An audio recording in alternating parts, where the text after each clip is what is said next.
Halo pemirsa, kembali di Apa Kabar Indonesia Pagi bersama saya Anggia Eboni. Pemirsa, mulai hari Senin lalu, Direktorat Lalu Lintas Polda Metro Jaya menggelar operasi lalu lintas yakni Operasi Patuh Jaya yang digelar tentunya untuk semakin menertibkan para pengendara agar mematuhi peraturan lalu lintas yang ada. Nah, informasinya ada 14 jenis pelanggaran yang dipantau ataupun menjadi target dari operasi ini. Saya mau ajak Anda langsung pemirsa untuk melihat jalannya operasi ini di salah satu titik di kawasan Jakarta Pusat, ini di Tugu Tani tepatnya, dan saya tadi sudah janjian dengan Kasat Lantas Polres Metro Jakarta Pusat. Sudah di belakang saya ternyata Bapak Kompol Purwanta. Selamat pagi Pak, maaf saya interupsi sedikit ya Pak Giat. Ya. Pak, ini kan informasinya 14 jenis pelanggaran ya yang akan menjadi target dari operasi ini. Apa saja Pak? Sebagian adalah bahwa pelanggaran tidak menggunakan helm, boncengan lebih dari satu. Lanjut, yang paling krusial bagi kami adalah pelanggaran lawan arus. Itu sangat membahayakan bagi diri dia maupun orang lain. Oke. Nah, sebenarnya alasan pemilihan titiknya di sini di kawasan Tugu Tani itu apa sih Pak?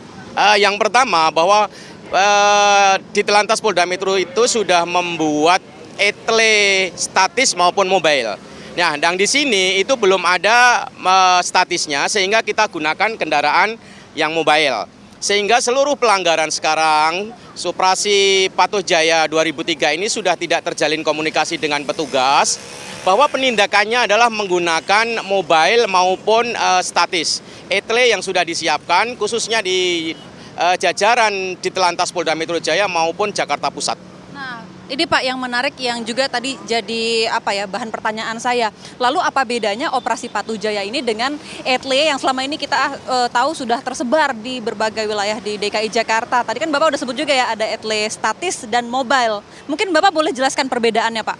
Perbedaannya begini, ketika etle statis itu khususnya di Jakarta Pusat sudah hampir 13 sampai 35 di tempat-tempat di mana dipasang etle statis, sehingga masyarakat sudah bisa terjaring apabila ada pelanggaran.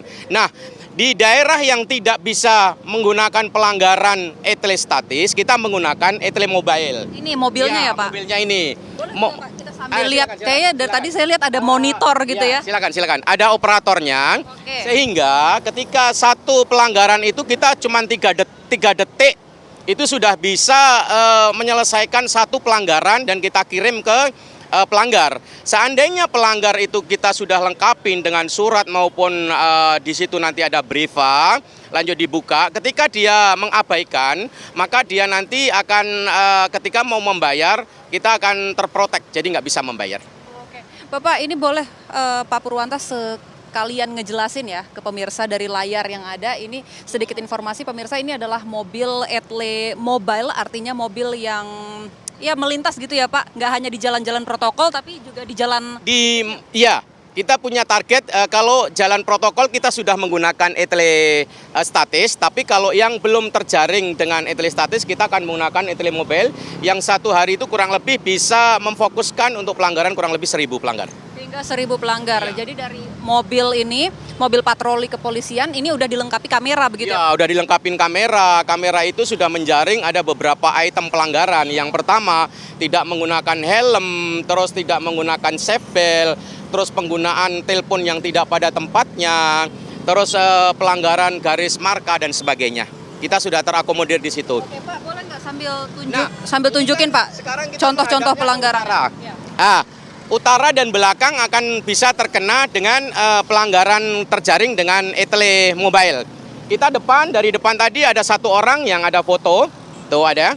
Nih ada foto pelanggar yang dari belakang tidak menggunakan helm. Nomornya nanti akan kita kirim ke CPU yang ada di Polda Metro. Lanjut kita ambil menggunakan sistem yang ada di kantor. Jadi nanti sekarang sudah terproses di sana dan nanti akan terjaring bahwa nomor itu alamatnya siapa, namanya siapa akan kita kirim.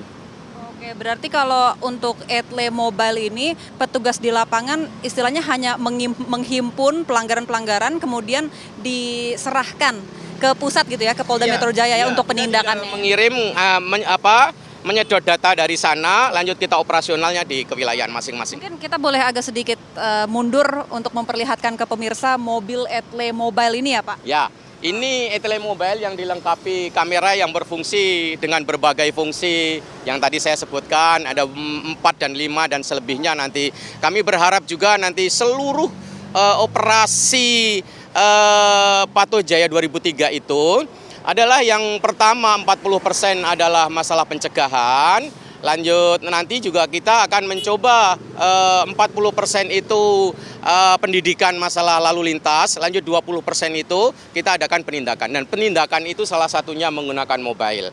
Untuk manual itu hanya apabila diperlukan ketika anggota itu ada di kewilayahan tersebut sedang mengatur dan tertangkap tangan, maka hanya itu yang bisa digunakan.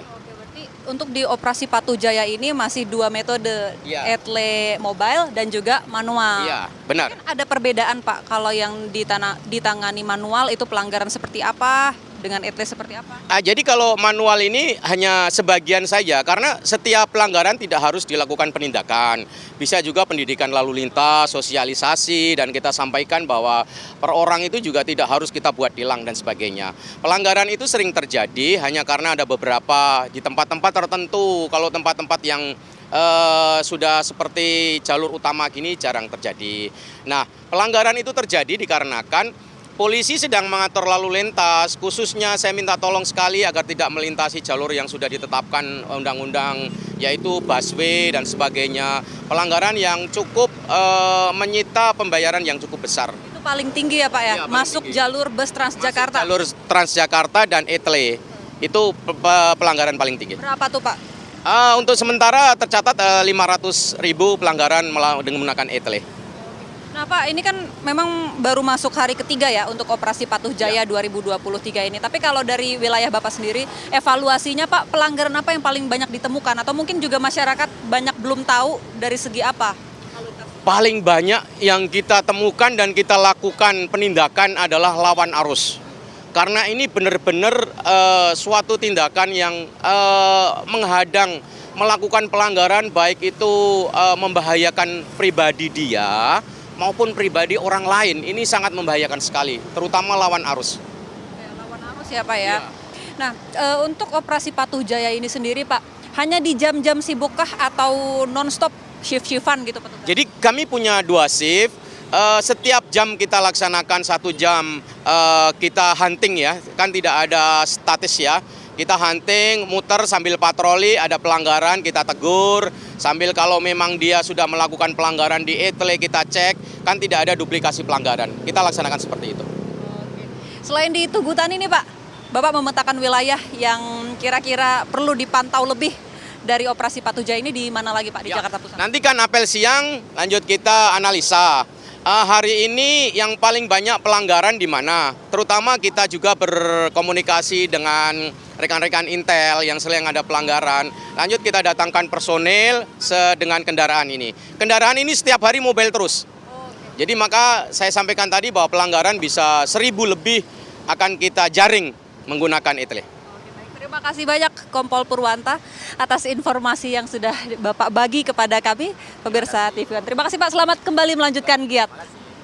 Baik, itu tadi Rivi, Ayah, dan pemirsa mengenai etle mobile, mengenai penindakan yang dilakukan di operasi Patuh Jaya 2023 ini. Tentu pesan penting yang harus masyarakat pahami bahwa jangan mematuhi peraturan lalu lintas hanya karena takut ditilang, tetapi yang terpenting harus ada kesadaran karena peraturan lalu lintas dibuat demi keselamatan para pengendara. Sementara demikian, Ayah dan Rivi kembali ke Anda di studio.